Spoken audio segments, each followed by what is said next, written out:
tonight we have with us Corina Kaiser. Thank you so much for joining us. And I'd like to just give a little bit of background on Corina. Corina Kaiser is an investor and entrepreneur. She spent 15 years working as an investment banker in London, New York, and Los Angeles. She studied economics at the Vienna University of Economics and Columbia University in New York, and started her investment banking career at Goldman Sachs in London in the middle of the Great Recession. Her experience ranges from venture capital, value investing, distressed investing, and restructuring across a vast spectrum of jurisdiction and asset classes. She was born in Brașov, so there's a Romanian connection, which I love, and lives in Bucharest with her husband. In her spare time, Corina is a volunteer for the SMURD Foundation and Streets for People. So I welcome Corina. Thanks so much for joining us. Hey, Monica, thanks for having me. So I thought we'd start by you just telling us a little bit more about what you do and how you got to where you are. Sure. So I was born in Brașov in 1985. So I'm, ancient compared to you guys. Growing up, it was a very, very different world that you guys are than the one you guys are experiencing this day and age. And I always knew that, I wanted to do something more than what I at that point saw around me. And so, through a number of very interesting, strange, and sometimes really humorous circumstances, I ended up, my family ended up moving from Brașov to Bucharest, which, if you guys live in Bucharest, it's a very, very, very different place than it was, 23 years ago when I moved here as a teenager. But it fascinated me. I loved it from the moment I saw it. And I just knew, this is a place where I can really say I'm home. And I basically ended up studying in Vienna, in Austria, and in New York. It's something that I felt very passionate about, not necessarily where I studied, but more what I was studying. So I was very, very interested in economics and business in general. My parents were deeply disappointed because they wanted to have a daughter that works in tech and is an engineer. So I was a deep disappointment at that point for them. But it's fine. They've gotten over it, I think. And after I finished university, it was a very, very unique time.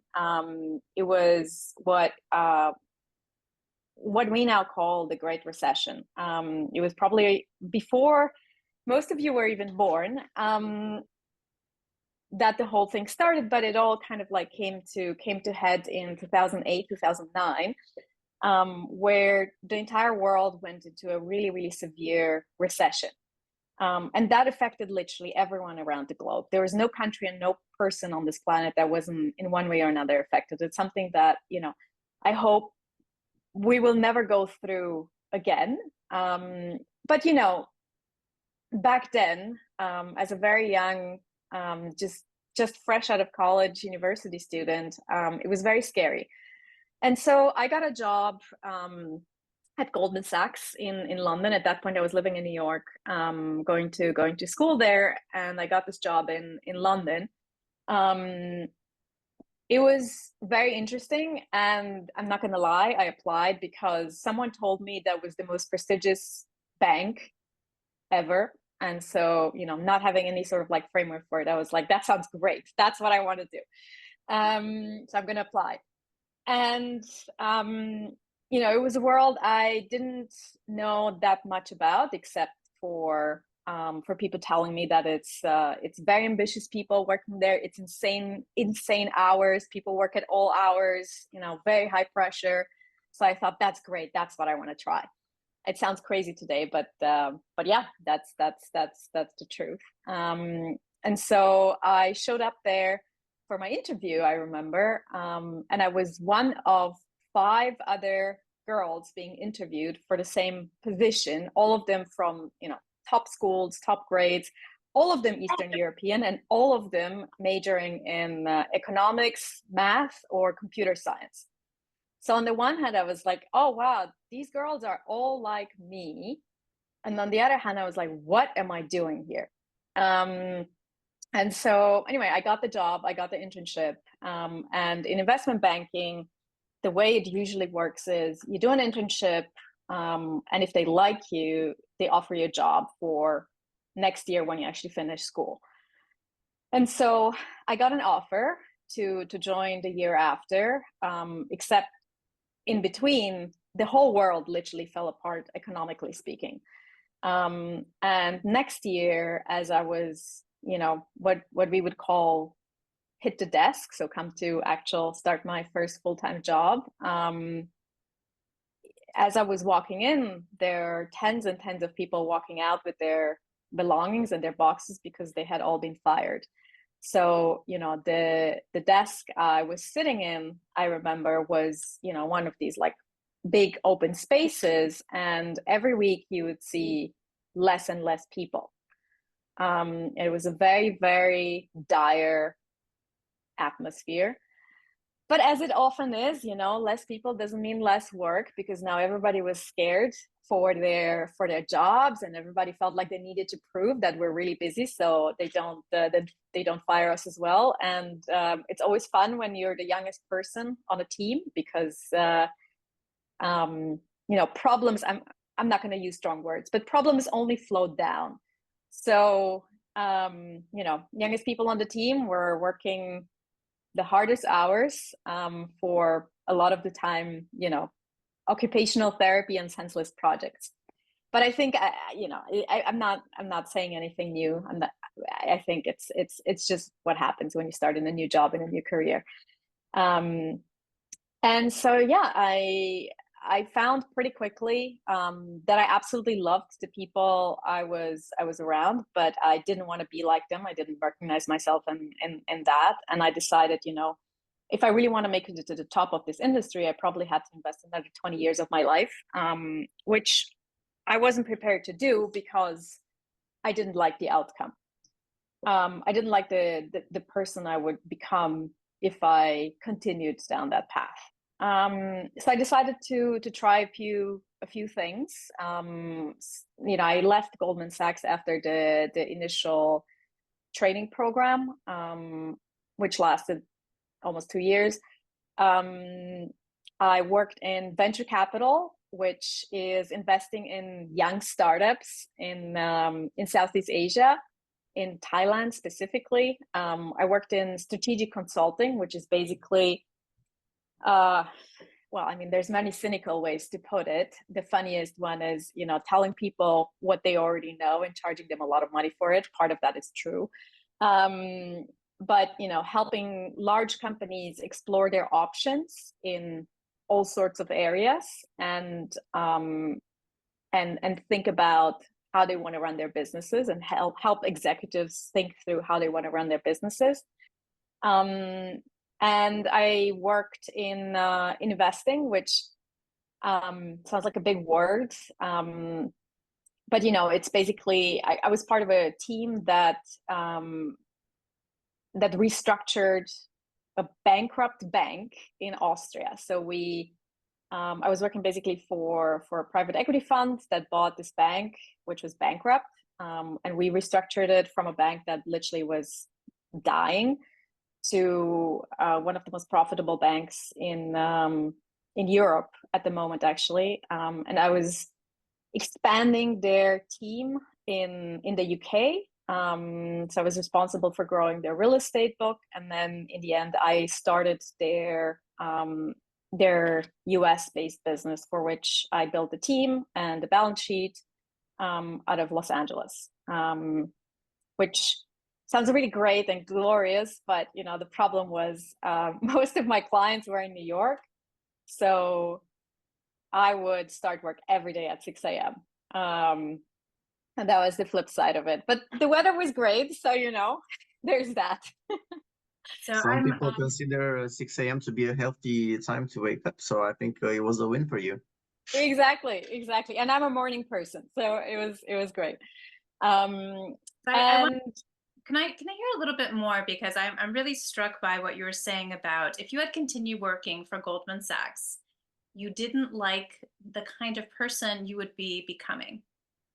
And, it seems like I want to know more about that, because after you left, you clearly were working very, very hard. You continued to work very, very hard. So what was that person that you didn't like that you were becoming, and how were you different after you left? so the short answer is I wasn't different after I left. And the first thing I would say is, I was very, very young when I did this. I was in my early 20s. So my framework of what the world looked like and what I could achieve in life was quite limited, because I was just lacking a lot of, life experience, and that's normal and that's okay. And I own that. Yeah. I think my concern with the world I saw around me while I was working in investment banking was that it didn't leave much room to it just didn't leave much room to explore other things. So investment banking, just to take a step back, is a professional services job. It's essentially like being, well, okay, it's a bit more complex than being a lawyer, for example, or something working in normal finance, because it involves essentially finding companies that want to go public, finding companies that want to buy other companies, finding companies that want to be bought by other companies, and constantly speaking to the management and helping them assess their strategic options from a financial perspective. And so that's great, and it sounds fantastic, but you get to do that after you've done the job for 15 to 20 years. And so I know about myself that patience is just not one of my major character qualities. And so the thought of me doing the same type of presentations and the exact same type of work for 10 to 15 years until I could have this freedom just didn't quite get me very, very excited. It wasn't, it wasn't worth it for me. Exactly. It was also a space where, the pyramid is very steep, right? So every year you would have a couple of hundred people starting. It's a very, very hierarchical system. And there's a very good reason for that, because it's a very tough world. So you need to make sure at every stage that you're learning from the best around you.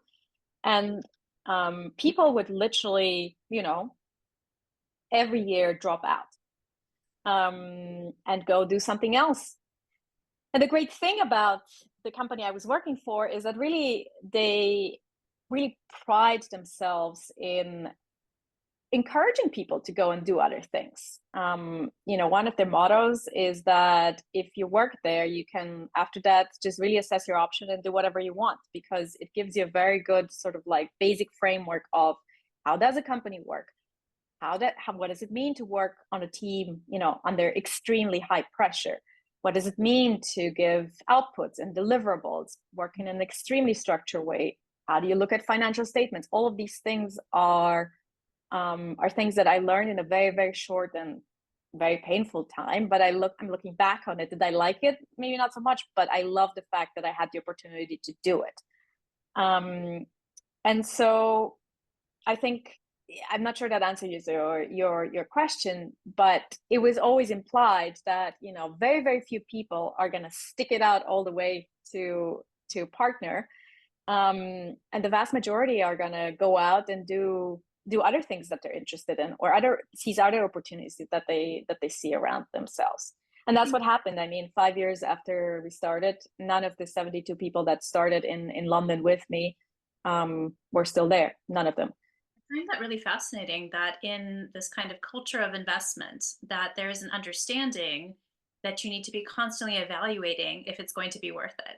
That was sort of made explicit that, for some people, it's, they're going to do that time, learn what they're learning, but they will move on to other things. Yeah. And I think it's very, very normal, because the people that were kind of like guiding us through this process, the way it worked generally was you would start your job and you know nothing, right? You think you're really smart because you're top of your class and you come from the best universities, but you really know nothing. And they gave you a mentor, and they gave you what you would call a buddy. So that was just someone that, had been working there barely 12 months longer than you. So had survived 12 months longer than you. And what they would always encourage you to do is really take a step back and think about what it is that you're doing, because the work itself was insanely repetitive and not very exciting. But what they would always encourage us to do is take a step back and really think about like the work that you're putting in right now, the financial statement that you're analyzing right now, the memo that you're typing up right now, whatever it is that you're doing. How does this fit in the bigger picture of the project that we're working on? Is this going to help the company that we're working with? Why is it going to help them? So, I'll give you a very practical example. One of the first projects I've ever worked on was Skype.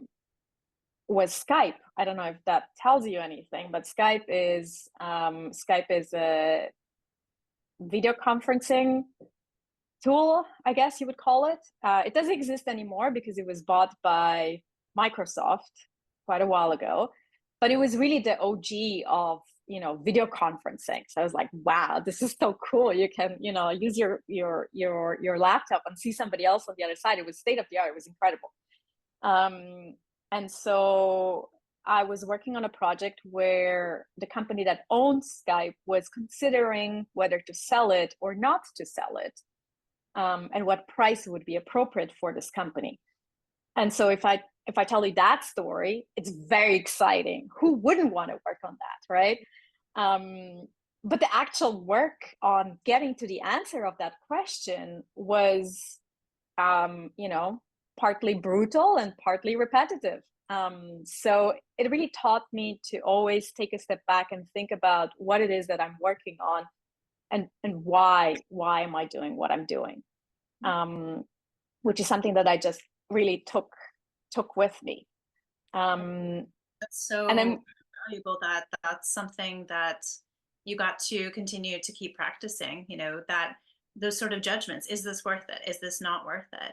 So what did you learn? I mean, when did it stop becoming worth it? When was the experience enough? When had you gotten everything that you had wanted out of that particular experience?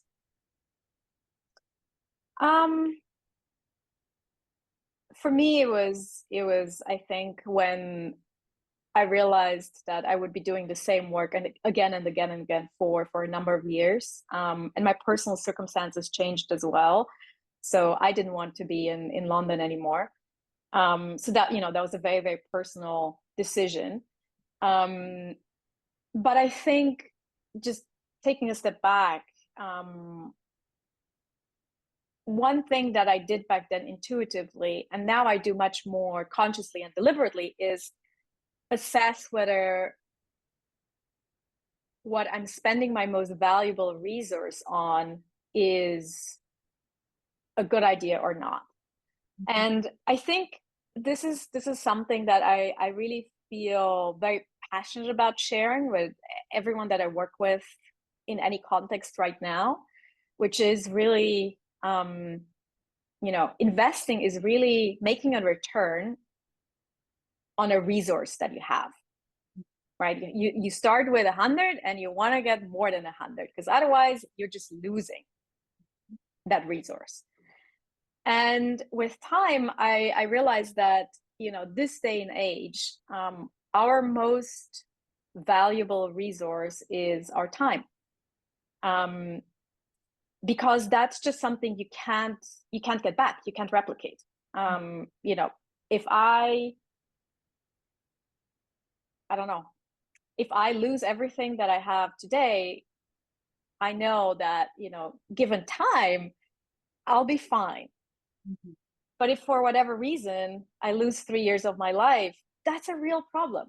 And so that's obviously a very, very extreme example. But my point is that I have become very, very deliberate around how I invest my time and how I spend my time, because it really is the most valuable resource that we have. And I think that's especially true at a young age, where what you want to be doing in general, and I wish someone had told me this when I was you know, in school, but I think when you're really young, what you want to be doing is build wealth, build equity. But equity can be many, many different things. And can I also just, because I think what you're saying is really, really important. I want us to, before we move on to, I think, wealth and that conversation, which is really important. I think for some people, really at any age, this idea of time being our most valuable resource can be a hard one to grasp. And I think sometimes when you're young and you just feel like you have all of this time, you don't see it as something so valuable. Time is also something that, you know, whether or not you want to, you spend it, right? So it's not something that you can sometimes think, you know, I'm doing something deliberate, because if you don't do something deliberate, it's going anyway. So can you tell us a little bit more about time as a resource, and how would you convince somebody who doesn't yet see it that time is our most valuable resource? How would I convince someone? So I think in general, I try not to do a lot of convincing. You know, if somebody wants to hear it, they'll hear it. Right? If not, you know, it's a free country. People can do whatever they want. But I think for me, just personally, I started realizing that there's things I can spend my time on that give me something back. And there's things I can spend my time on that, you know, sometimes might feel great in a moment, or not have any impact on me in the moment, but then I will regret having spent time on that, or on those people, or on that project. That's what I mean. I think it's just really important to be intentional around the way you spend your time, especially when you're young, because you know, that's what I was trying to say a little bit earlier. When you're young, you want to set yourself up for what is to come. And the reality is that, you know, in investing, there's this really great concept. I really recommend people look up that concept. You can just Google it. It's called the power of compounding. And for anyone who does economics, right, it's very basic. You know, if you compound something at 5% a year, every year it's going to be 5% higher, and it will, you know, grow more and more and more. And that's kind of like the concept that I'm talking about here as well, in terms of time, right? If I put my time into developing a skill, or something that I'm passionate about, or something that I want to learn, or a job, or an internship, or really anything that I am interested in, and I'm intentional about it, in time, the value of whatever it is that I'm putting my time in is just going to increase. And that's something that, you know, later on I can draw on, and I can use that. I think that's really helpful. I think that people, I mean, it definitely resonates with me, this idea of there are some things that give you something back, and there's some things that don't give you anything, and there's some things that actually maybe take away from you in terms of an activity. So I think for me, and maybe some students will be able to relate to this kind of, you know, language learning, for example, where, you know, you can't do it all at once. I mean, any kind of learning, it has to be incremental. You have to kind of, you know, show up to class, and somehow by the end of the semester, wow, you know so much more than you did at the beginning. You know, it just sort of like happens, but it doesn't actually. And the more you're intentional you are about it, as you're saying, I think the better you can gauge what's going to give you back the most. Yeah. Yeah, it's true. And, I found over the years that even things that you initially don't think you can get excited about and spend time on, there's always an angle that you can make that particular thing or project or team relevant, to yourself and to the wider context that you're involved with in general. And if not, if you really turn it from all angles and there's just no way no aspect you can get excited about that one thing, then you have your answer and it's time to walk. But most of the time, there's always something that you can learn from a certain circumstance, from a certain situation, from a certain internship, from a certain job, from a certain group. There's never anything lost as long as you're intentional about spending your time. I think that's really good, because of course what we wouldn't want to say is, well, if it's hard, then it's not worth it, because that's not the case. There are some No. things that are worth it, and there's some things that are hard and they're not. So that's not, going to be the best gauge of whether or not something is worth it. I would say, in fact, it's the opposite. I mean, most things that are really worth it in life are hard. Yeah. Are hard, yeah. So then I'd love for you to then now continue about what you were starting to say about wealth and equity, and what is worth it, and what does that mean to create wealth in your worldview? Yeah, I mean, look, I think the ultimate sort of like idea of wealth is if you sit in a chair when you're 90 years old and you can truly say you have no regrets. You have another few days to live or whatever, and you look back and you think, wow, I have no regrets. And I learned to really think about a lot of the things that I do from that perspective. And it may sound a bit crazy at the beginning, but it's just one of those things that teaches you to not waste time in general. Just not waste time, because it is a very, very limited, it's a very finite resource. Nothing else in our lives is as finite as time. And in terms of, building wealth and building equity, what I mean is, like, if you think a little bit about what wealth actually is, right?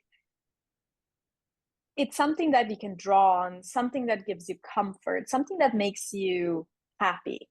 And I think a lot of people define this in terms of monetary terms. And that is true up to a certain point where our basic needs are kind of like covered. So, we have a place to live, we have a decent quality of life, we have, safety, all of these things, which the vast majority of people living on this planet actually don't have.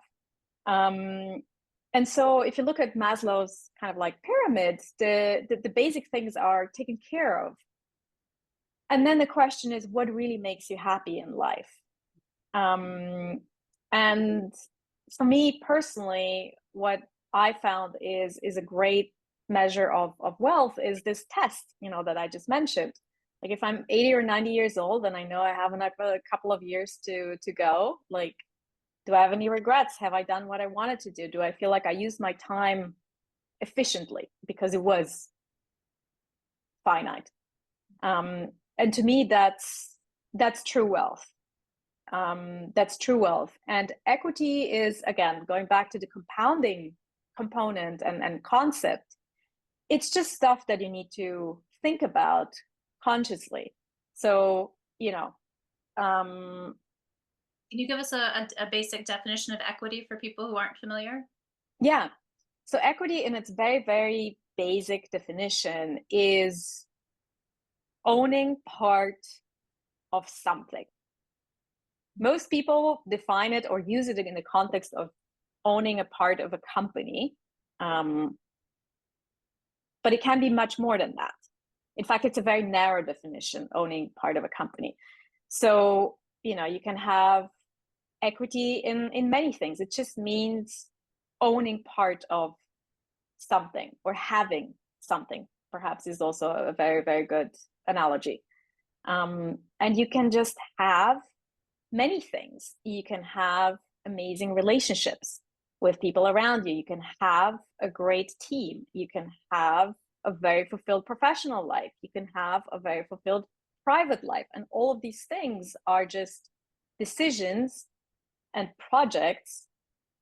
I think very much in projects that you invest your time in to get a return at the end that, you know, when you do that test and you're 80, 90 years old, you're just happy with what you invested your time in. I love it. I know one of the things that you invest your time in is volunteering. I know that you're passionate about that particular form of investment. I'd love to hear you talk more about why you volunteer in general, and then maybe also specifically, how did you choose which particular causes to become involved in? Sure. So the reason I dedicate part of my time, my free time volunteering, is because, I mean, I could sit here and say it's very altruistic, but the reality is it's not true. Like I said, you know, I consider my time a resource, and I like to invest it somewhere where it actually makes sense and I don't regret putting it in. And I think, you know, if people in general care more about the world that they live in and invest their time in their communities and making things in their immediate little corner of the world a little bit better, I think we all benefit from that.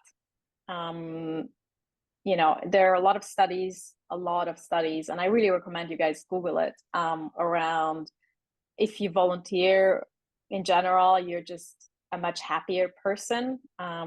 You're a much healthier person, mentally and physically. And you just feel better about yourself. So yeah, you know, it's not really that altruistic. I like all these effects. I enjoy it. And you have to then get a definition of altruism, because I don't think that being altruistic means you don't get anything back. Maybe you don't just do it just to get it back. But yeah, that's definitely an outcome. Yeah.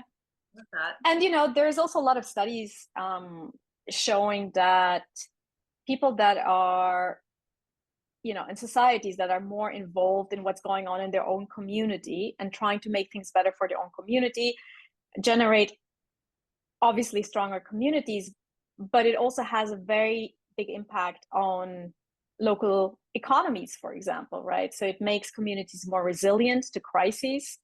It helps people kind of like pull together through hard times. It gives people a reason to not feel alone, to pull together. So there's huge societal benefits to people dedicating part of their spare time to volunteering to any cause, really. The cause is not even that important. That's just very, very personal.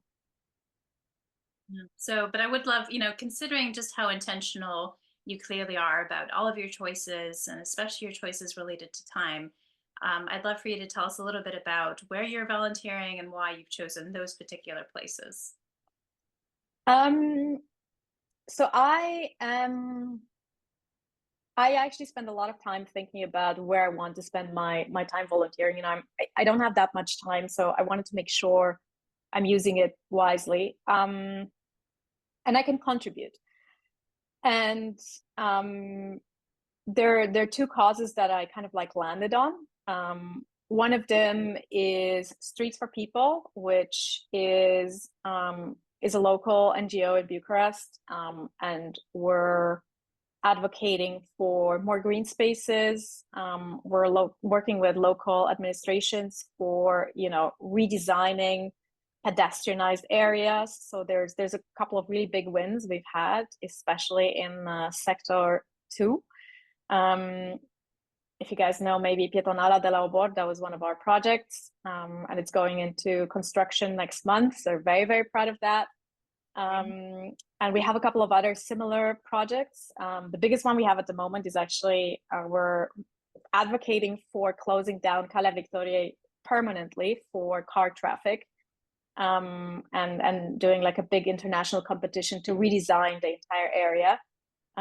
It's a huge deal. It's a really big deal and extremely ambitious. And, you know, we get our fair share of hate for it. But, you know, like I said before, everything really worth doing is hard. So we're patient.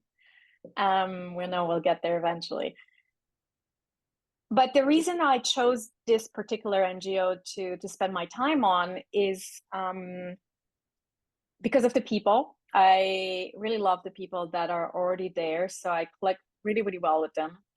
They think very, very similarly to me in terms of spending your time, finding multiplier effects in everything that we do, spending our time and resources very, very smartly and very, very efficiently. And because I believe that, you know, well thought through public spaces and pedestrian infrastructure actually makes the quality of life for people in a city much, much better. You know, there's less individualism, there's more caring about the city, more caring about the community, and that in general creates much better performing local economies, and much, much better in general quality of life. And, you know, we didn't make this up. There's many, many, many, many much larger and wealthier cities around the world that have experimented with this, both richer and poorer cities that have experimented with this. So it's a cultural thing that we're just really passionate to change because we need it. The reality is we just need it in Bucharest. We need it. There's no two ways about it. It's time. Love it. And then the other project that NGO that I'm very involved with is the SMURD Foundation, which is kind of like, if you guys live in Bucharest, you probably know SMURD.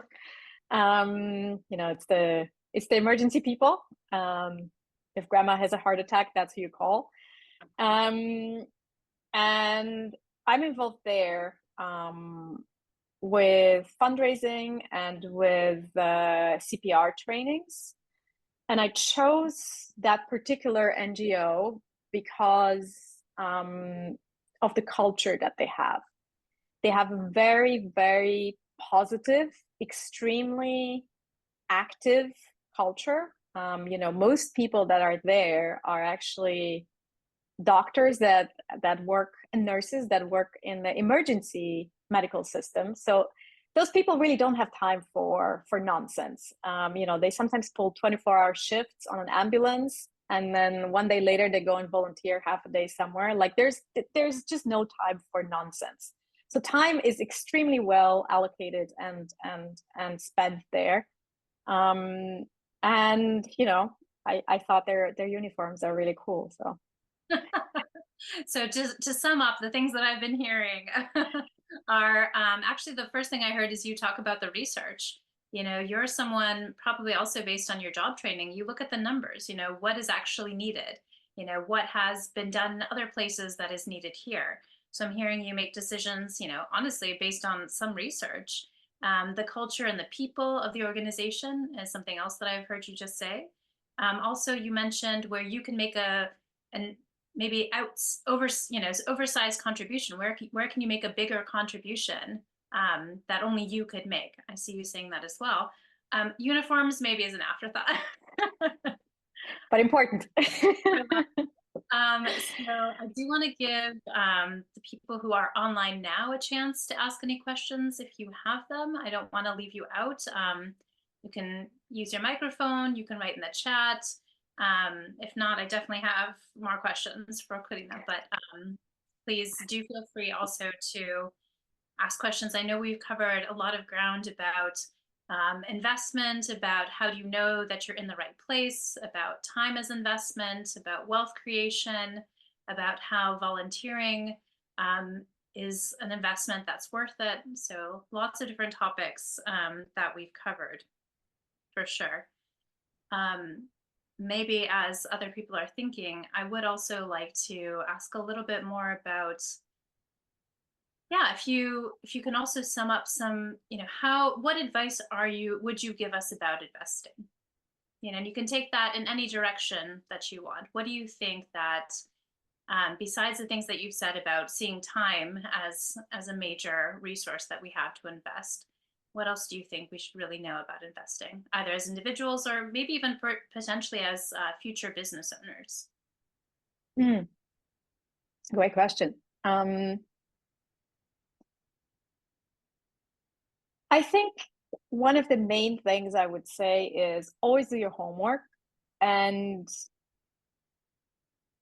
be firm with your own opinions. But at the same time, humble enough to take in other people's input. So, if a million people tell you it's a great idea to invest in crypto and it doesn't feel right, it probably is not right. And I'm using that as an example of how, you should use your gut feeling in general and just not go with whatever the crowd does. Because sometimes the crowd may be wrong, or, they may be influenced by too much FOMO. So that's one thing. Just, take your time, do your homework. Don't let yourself be influenced by hype. And I think the other thing is, if I'm thinking about investments in general, your most important investment at this age is really experience. So there is just no more important resource that you can invest right now than your time. So really be super intentional about how you spend your time, who you reach out to, who you spend time with, learning from, all of these things, and keep track of it and think back, because someone that you meet tomorrow, you never know in what kind of a position or what kind of influence they might be 10 years from now. Be open, always take a meeting, always take a meeting, and always be open to kind of like just listen and learn. There's just there simply is no more valuable resource that you can invest at this point in your life than your time. There isn't. What do you mean by always take a meeting? That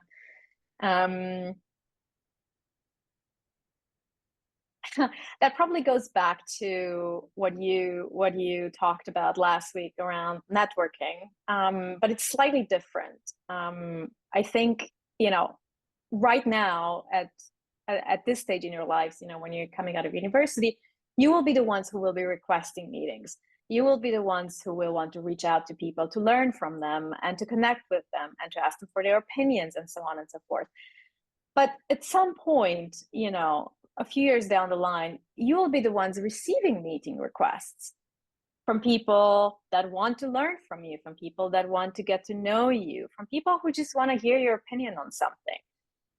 Always take it, because you never know what you might learn from the other side. And then the other thing is, I hear a lot of people that just say, oh, I don't have time for this. I don't have time to meet, or I don't have time to learn about this. And I'm like, okay, but if you don't take that meeting, you might not hear something that might literally change your life. If the person you're talking to has no idea what they're talking about, or you're not clicking, or he or she is just a terrible person to sit down and have coffee with, not a big deal. Get up and leave, just pretend you have a cold. Is that a thing? It's a thing. But you will never know unless you put yourself with that other person in a room. And so it's a social interaction practice that, especially at this age, I think is just like a muscle you need to constantly train. I really love that. And what's also coming to my mind is, if someone asks to have a meeting with you, it means there's some intentionality behind it, right? There's a good chance, there's a good reason that they have decided that they want to invest that time in the meeting. So I like that principle. And we have a question from Patty. So even in terms of investing, what do you think will make you stand out more than others and give you a competitive advantage in life? I think that's really great. So, as you're deciding, who do I want to meet with, or you know, what do I want to invest in? What do you think will make that difference?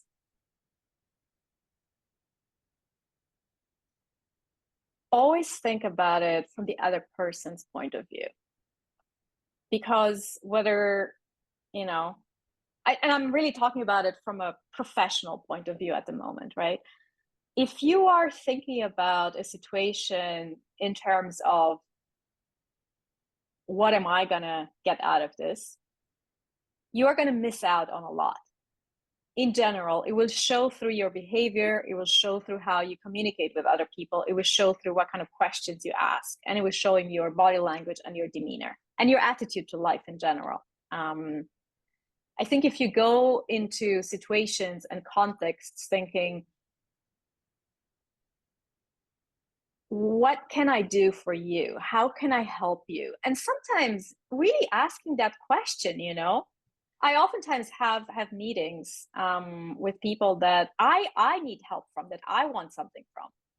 And, you know, I talk to them, we have a nice conversation. And at the end, you know, I always ask, so how can I help? And more times than not, the answer will be, I don't know, I didn't think about it, or I don't know, let me come back to you on that.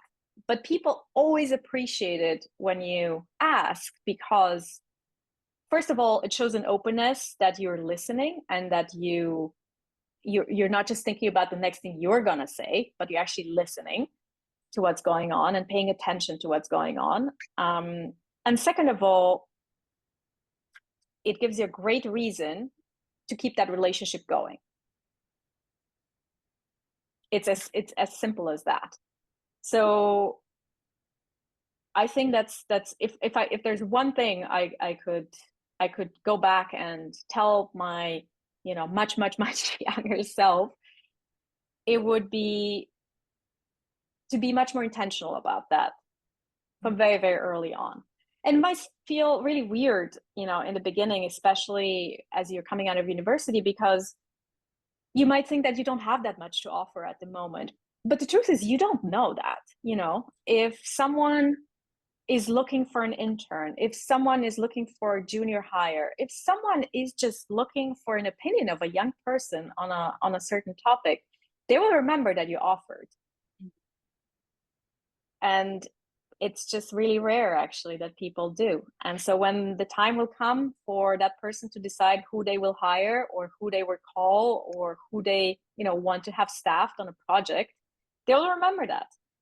I absolutely love this, Corina. I think that is so powerful, what you said, where you approach every meeting with every person, not as what can I get out of it, but what can I invest in this? What can I give? And just knowing that that you have something to give puts you in a completely different league. I think just even in terms of how you carry yourself, as you were saying, knowing that you have something to offer makes you powerful, makes people also want to be around you. I think that is such powerful advice. And I think part of that is, as you were saying, really seeing yourself as someone that has something to offer. You know, I talked about, you know, last week in networking, you know, if you're in this meeting, you don't know anyone, you know, one of the easiest ways to start is look at, you know, look for someone who also maybe looks like they don't have anyone else to talk to. Start with that person, and know that your presence and approaching them and giving them someone to talk to could be the beginning of something amazing. It could be like the best person that you talk to all evening. So I really love it. Yeah.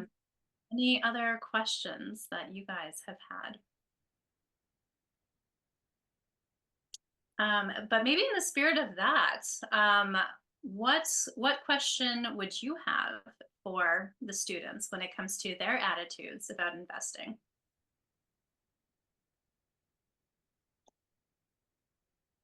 I think one question is, like, do you guys feel like how you spend your time today really matters? Like, do you feel like the voices around you are telling you that, or not?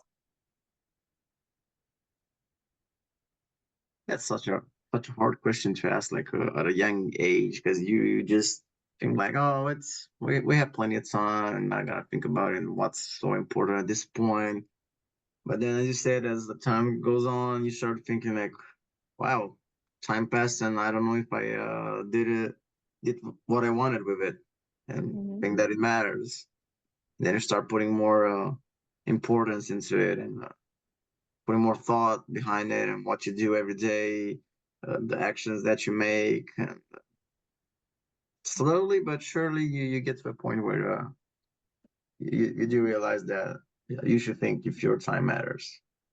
Yeah, I think that's a really good point. And maybe this kind of speaks to your question, Corina. It's, you'll eventually realize your time matters when you start to see that you don't have a lot. It could be because of getting older, or it could be because of an illness. It could be because of the death of a loved one. You start to look at time differently that way. But I think, the question that you're wanting to get at, which would be valuable, is what sorts of things in your life could help convince you? What sorts of voices could you be hearing before the kind of circumstances of life convince you that your time is valuable? And I think that's a good open question that we'll continue to ponder for sure, and that you'll, I'm sure, continue to work on. And I have to say, thank you for being a voice that's telling us our time matters today, and thank you for taking the time to invest in us and sharing your experiences and knowledge. So I'm so grateful to have you, Corina. Sure. You're like a virtual You're welcome. Yeah. You're very welcome. So we will be continuing this series, The Future Now, with other talks.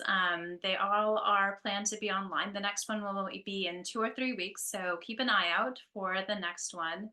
And thank you all for watching, and thank you, Romanian American University, for hosting. And once again, Corina, thank you for, also Cristi, thank you for technical support as well. And Corina, thank you again. Sure, anytime.